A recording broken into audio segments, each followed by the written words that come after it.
Kelompok kami terbagi dari 6 orang dan izinkan kami memperkenalkan masing-masing dari kelompok kami. Kenalkan, saya Sri Novita Mahmud dengan NIM 1011423023. Dan perkenalkan, saya Budi Sunil Mustafa dengan NIM 1011423289. Dan perkenalkan, nama saya Fadil Fajri Paramata dengan NIM 1011423310. Dan perkenalkan, saya Nur Hayati Harun dengan NIM 1011423040. Perkenalkan, nama saya Muhammad Ridwan Mukhtar Husain dengan NIM 1011423343. Dan perkenalkan, nama saya Rahmat Mawar Bata dengan NIM 1011423233. Kali ini kelompok kita akan membahas materi tentang pembuktian dalam telematika. Perkembangan teknologi informasi dan komunikasi telah memberikan perubahan besar terhadap tatanan sosial, ekonomi, dan hukum, khususnya dalam aspek interaksi hukum dan transaksi elektronik. Dalam latar belakang ini, disampaikan bahwa kegiatan perdagangan kini tidak lagi terbatas secara fisik, melainkan telah beralih menjadi kegiatan digital seperti e-commerce. Hal ini memunculkan tantangan baru dalam pembuktian hukum di ranah digital, terutama dalam hal keabsahan dokumen elektronik sebagai alat bukti di pengadilan. Sejalan dengan itu, pembahasan pertama menguraikan bahwa alat bukti elektronik kini diakui secara hukum. Sebagaimana termuat dalam Pasal 5 Undang-Undang ITE, informasi dan dokumen elektronik serta hasil cetaknya merupakan alat bukti hukum yang sah dan dapat digunakan dalam proses peradilan pidana maupun perdata. Namun, dalam praktiknya, pembuktian tindak pidana berbasis teknologi seperti kejahatan cyber tetap menghadapi kendala. Salah satunya karena bukti elektronik dianggap tidak kasat mata dan sulit diverifikasi tanpa keahlian forensik digital.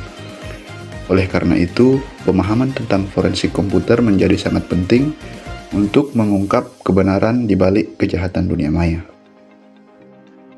Selanjutnya, dijelaskan tentang sistem pembuktian dalam telematika di Indonesia yang tetap mengacu pada KUHP dan UU ITE, namun karena karakteristik cybercrime yang unik dan berbeda dari kejahatan konvensional, maka aparat penegak hukum perlu mengadopsi metode penyidikan dan pembuktian baru yang sesuai dengan perkembangan teknologi. Penyidikan terhadap tindak pidana berbasis internet memerlukan penggunaan alat investigasi standar seperti pelacak IP address dan konversi data digital ke dalam bentuk cetak hard copy untuk bisa dihadirkan di persidangan. Kemudian di bab 3 dijabarkan bahwa agar informasi elektronik sah dijadikan alat bukti, maka harus memenuhi 2 syarat utama, yaitu formil dan material. Syarat formil mengharuskan bukti diperoleh dengan cara yang sah dan tanpa pelanggaran hukum. Sedangkan syarat material menuntut keaslian serta integritas dari dokumen tersebut. Bukti elektronik bisa berupa perangkat digital seperti laptop, flash disk, atau CCTV, maupun dokumen digital seperti email, chatting, log, dan e-materai, yang semuanya harus dapat diverifikasi. Kemudian, pada bab terakhir membahas mengenai pentingnya autentikasi dalam menjamin keabsahan alat bukti elektronik. Autentikasi dilakukan untuk memastikan bahwa suatu bukti digital benar-benar asli, tidak diubah dan tidak dapat disangkal oleh pihak yang bersangkutan.